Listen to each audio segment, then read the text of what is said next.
we look to the answer as to why for so many years we achieved so much, prospered as no other people on earth. It was because here in this land, we unleashed the energy and individual genius of man to a greater extent than has ever been done before. Freedom and the dignity of the individual have been more available and assured here than in any other place on earth. And so, my fellow Americans, ask not what your country can do for you, ask what you can do for your country. You have to put your head down and fight, fight, fight. Never, ever, ever give up. Don't give in, don't back down, and never stop doing what you know is right. Good evening. If I were smart, I'd go home now. Hey guys, welcome back to another episode of The Unfortunate Reality. In this week's episode, we are going to go ahead and talk about the State of the Union with our President, Joe Biden.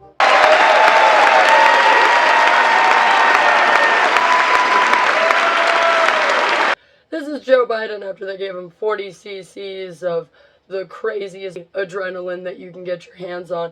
Probably comes from some monstrosity bee that they've mated over and over again and keep in a cage because it could destroy an entire town in one day. They just shot him up with it, spanked his ass, and threw him out there. Now he's like, oh, I'm ready, I'm ready. Oh no. You got it? Okay. I can't.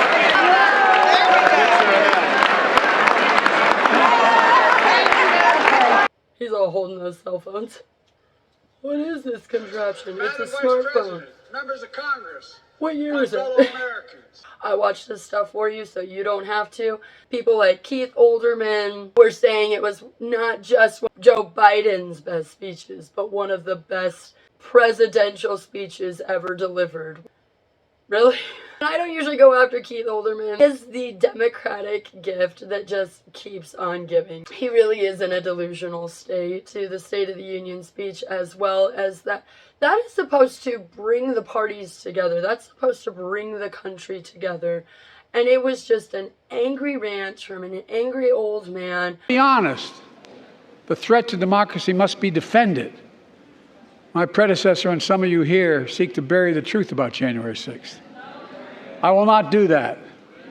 This is the moment to speak the truth and to bury the lies. Here's the simple truth. You can't love your country only when you win.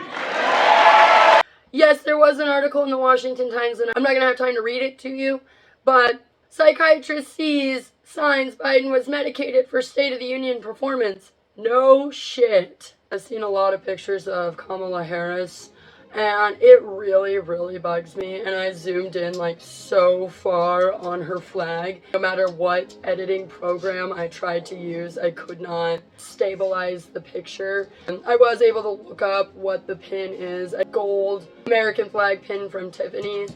Couldn't tell you if another vice president has done this in history. Probably not, because they were all men, and men don't see the point in doing ridiculous stuff like going and getting a gold flag from Tiffany's.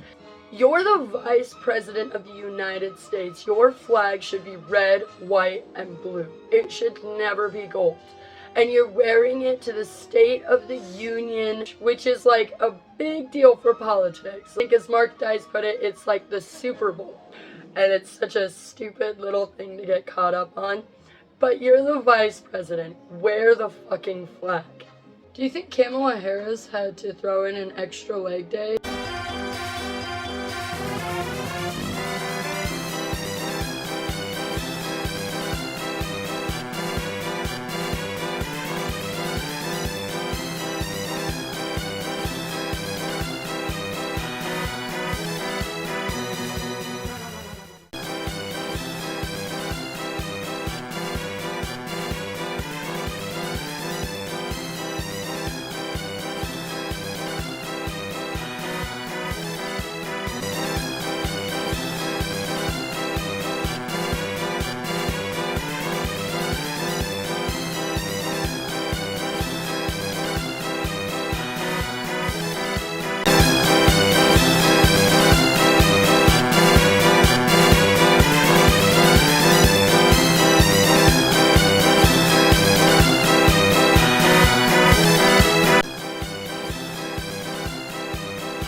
couldn't help but thinking either they just know that if they don't stand, it's going to be a big issue, or it was rehearsed. And they, okay, every time Kamala stands and claps, we stand and clap. Even if I was a Democrat supporter, I wouldn't know when to stand. There was no evident part of the speech that was like, oh yeah, wow, that was revolutionary. Oh my gosh, I have to stand for this. So I'm assuming that Kamala Harris was kind of there to give the cue of like, stand, he's saying something you're supposed to be like caring about. Ukraine can stop Putin. Ukraine can stop Putin if we stand with Ukraine and provide the weapons that needs to defend itself.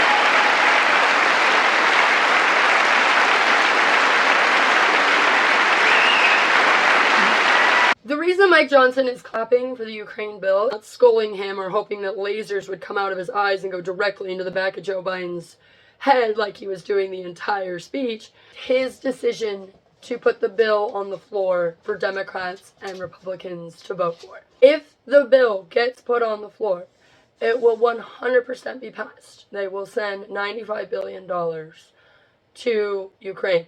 The problem that Mike Johnson is facing is that if he doesn't put the bill on the floor, he's basically being told that we're going back on our word as the United States, because Joe Biden went over there last year and delivered a speech to the Ukrainians basically promising our help and that we never go back on our word. Kind of tied our hands in that situation as far as getting out of funding them.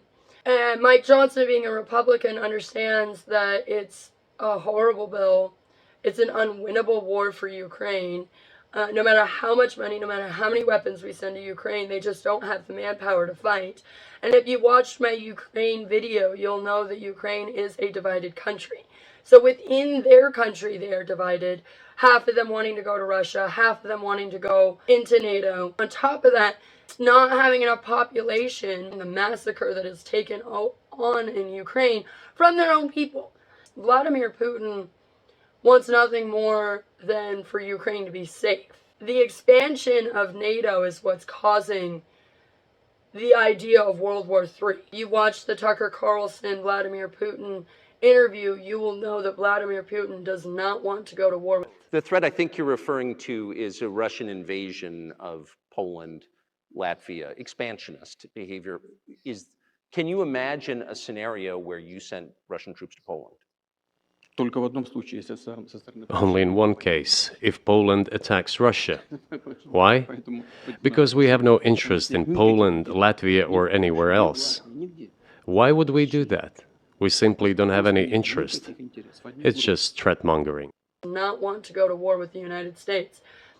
He thinks that it would cause catastrophic problems for the human race. Basically meaning that would cease for the human race to exist as we know it, or if at all. The only thing that the United States needs to do is pull out of the Ukraine promise, and everything would be fine. The only problem is, as I've mentioned before, it's treasure island for them. So they'd be giving up all their treasure. And I don't know if you've ever met an elite, especially an American elite. They're not big fans of giving up their treasure to other countries. So they will continue to fund the Ukraine war with our tax dollars and put Ukrainian lives at risk every day. So Mike Johnson has this big decision to make. If he puts it on the floor, he is betraying his own party. Because most true Republicans, I'm not talking about rhino Republicans, I'm talking about true paleo-conservatives, do not want this bill to pass with every fiber of their being. But if he doesn't put the bill on the floor, then he is looking at being impeached. He's looking at scrutiny. Vladimir Zelensky is basically telling him that if he doesn't put the bill on the floor, he's responsible for all of the murder and massacre of his people. You cannot win a war without us continuously sending you not just $1 million or throwing you a billion here or there. $95 billion. That's almost $1 trillion in taxpayer dollars that he wants us to send over to him, and that we're responsible for the death of his people if we don't send that over there, where Mike Johnson is at right now. That or it's a total act. I don't know where to stand with Mike Johnson, to be honest with you. I feel like his back is very much up against the wall. So I don't know if Mike Johnson is actually in support of the Ukraine bill, or if he's in support of the Ukraine bill because his back is up against the wall. He is a Republican Speaker of the House with a Democrat Vice President, a Democrat President, and an entire Democratic radical left administration. So he's that red dot in the middle of the blue ocean. I think he's going to put the bill on the floor.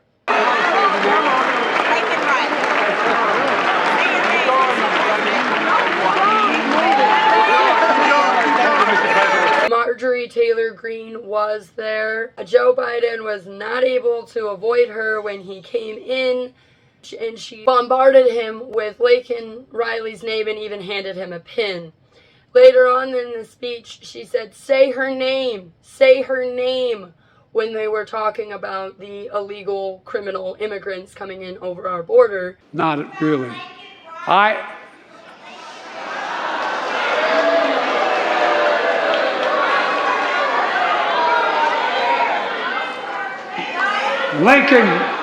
Lincoln Riley. He called her Lincoln Riley. Her name was Laken Riley. He couldn't even get her name out correctly. I mean, surprise, surprise. The man's never been able to say the name correctly ever. Surprised he remembers his own wife's name. It's probably why he said predecessor the entire night, because he forgot Donald Trump's name. An innocent young woman who was killed by an illegal. That's right. Joe Biden actually, because he's very old, did mistakenly call the illegal murderer an illegal. Laken Riley, she was a college student, and she was murdered by an illegal immigrant. Trump went down and visited her family in Georgia when it happened, and Joe Biden refused to say her name up until the State of the Union speech. And that was only because Marjorie Taylor Greene practically forced him to. And I'm glad that she finally got him to say her name.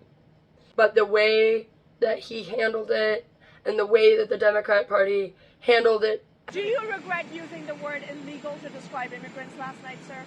Well, I don't regret it. Was technically not supposed to be here.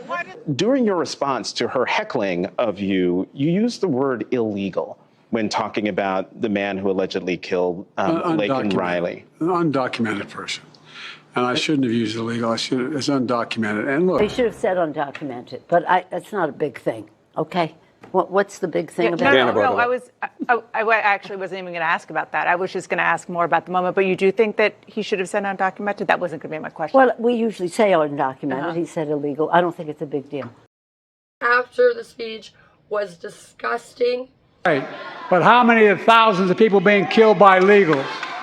So I'll try to clarify what Joe Biden was trying to say in that part of the speech. He was trying to basically say that because thousands of Americans get killed by American people inside of the states, somehow Riley's death is not as important because, oh, well, there's murderers in the United States. So how many thousands have been murdered in the United States by our own citizens? Why does one illegal killing somebody matter? Because they shouldn't have been here in the first place, Joe. To her parents, I say, my heart goes out to you, having lost children myself. I understand. A typical narcissistic move. Their child dies because of your administration's policies, and you relate it back to something that happened to you. But surprise, surprise, Joe Biden always finds a way to relate everything back to his son who died. His sympathy wasn't on the family. Of course not. He's a narcissistic pig. You guys didn't give two shits about their family. You don't care about anybody else's family that's going to suffer from this either. Don't pretend.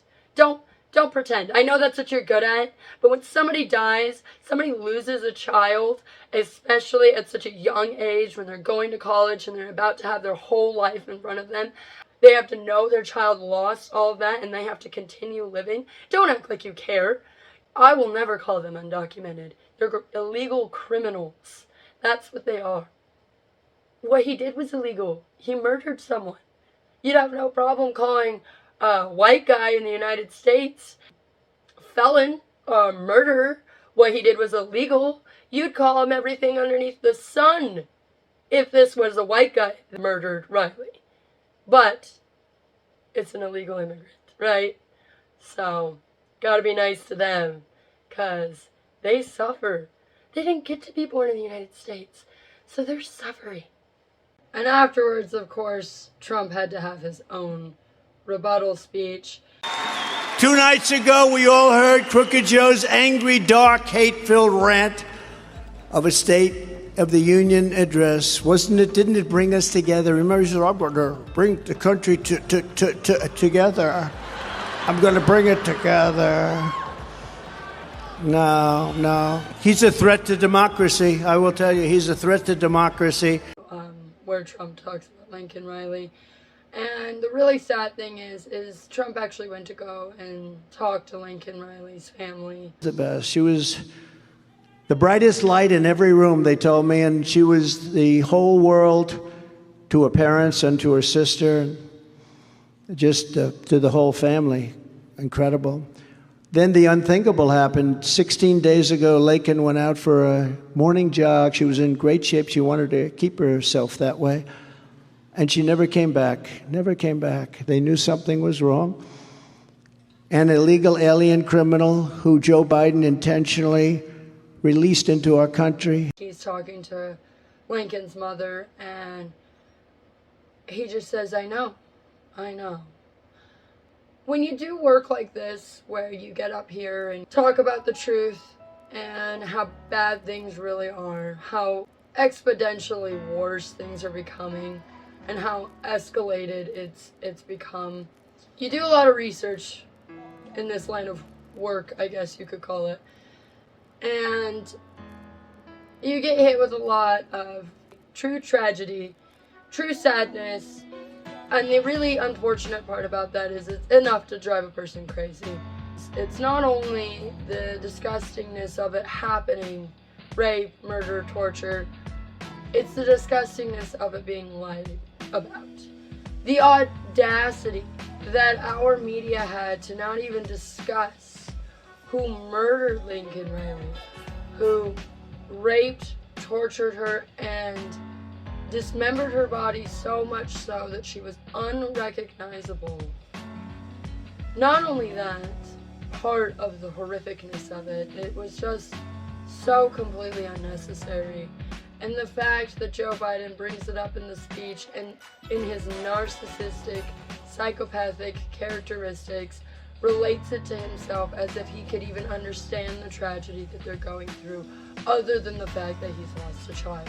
The point I was trying to make, I guess, in this is, yes, so you see a lot of tragedy. The people that know me will tell you that I'm not normally a very tearful person. I'm not very emotional when it comes to things like death, torture, rape, human trafficking, the atrocities that happen and have happened throughout history. Only the people closest to me generally know how I really react. But this really got to me when Trump said, I know.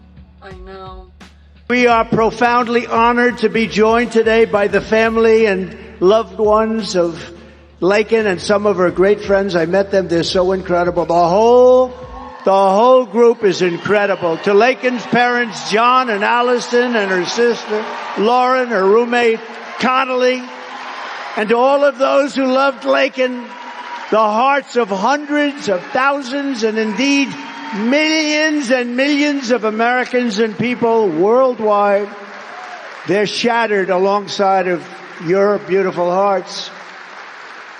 We share your grief. Thank you, darling. Thank you. Thank you very much. We appreciate it. I know how tough it is. That's so tough.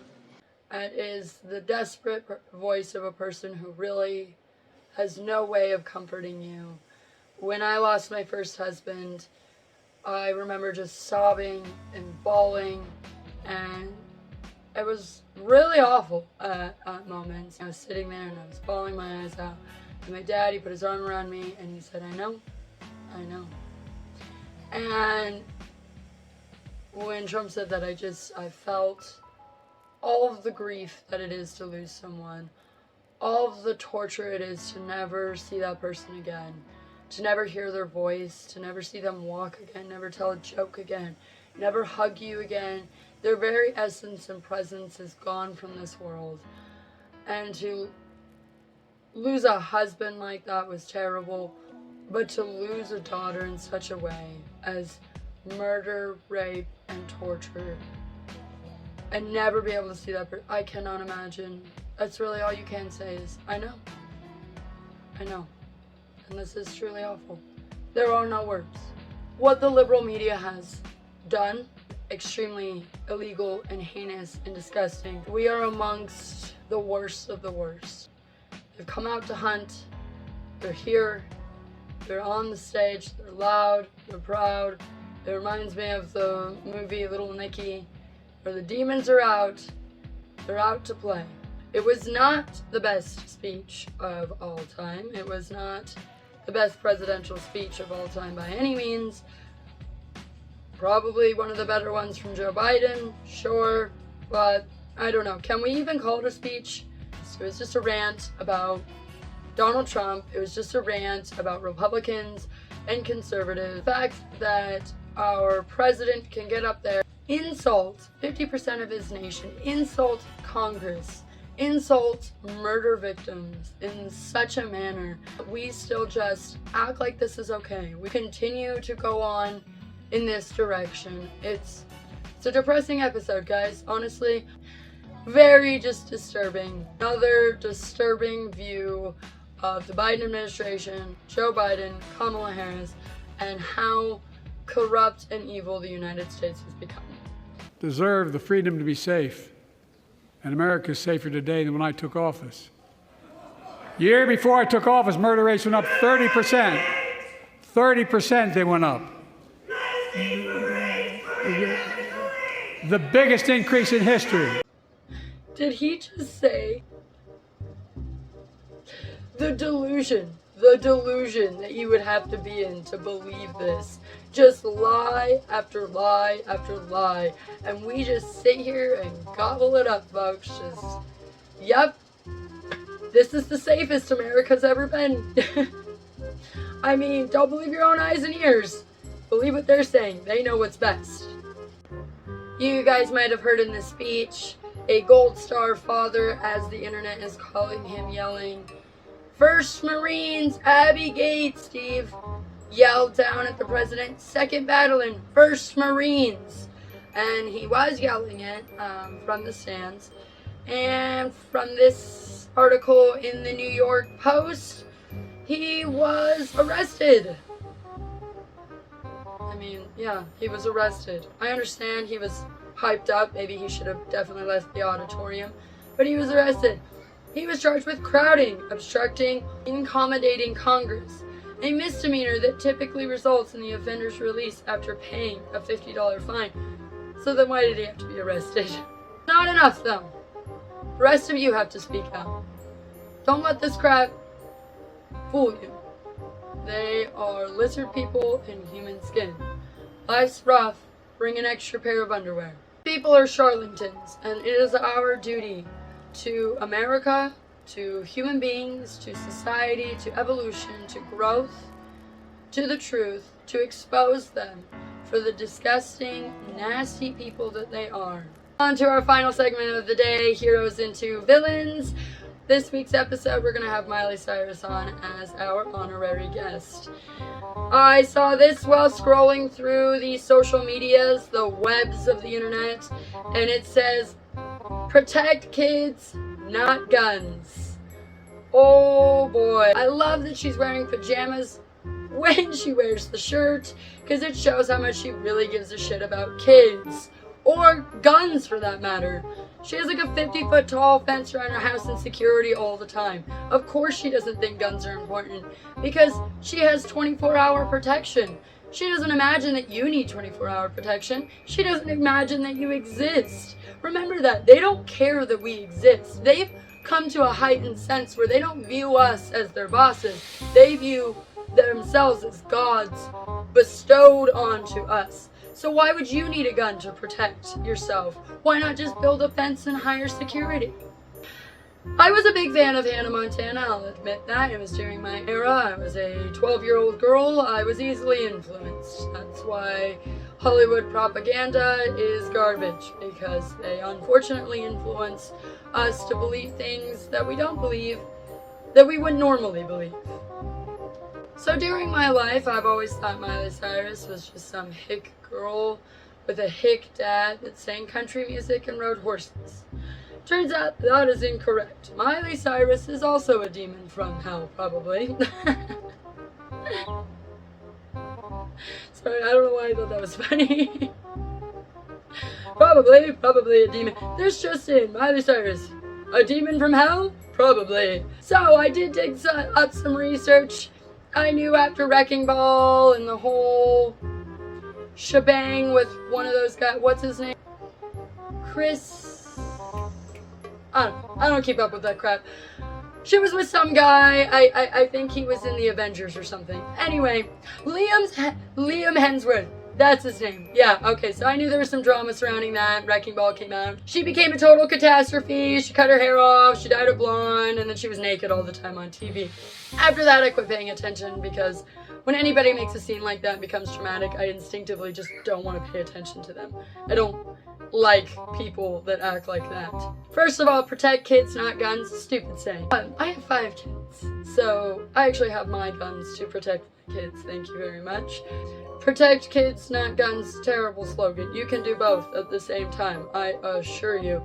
Most of the time people have guns to protect their children. So, banning guns doesn't solve illegal guns, right? Because we ban drugs, but we still have drugs. Now all illegal people have guns, and the good law-abiding citizens don't have guns. So what do you do? What do you do then? Huh, Miley? Certainly not have a 15-foot wall perimeter around my house and 24-hour surveillance from a security company. I assure you that is not what we are able to do. Anyway, Miley has been caught, let's see, peeing in public, lap dancing for her producer, pole dancing at a Teen Choice Awards. All you care about the kids, but you'll strip in front of them. I guess that's really generous. Cyberbullying, Selena Gomez and Demi Lovato.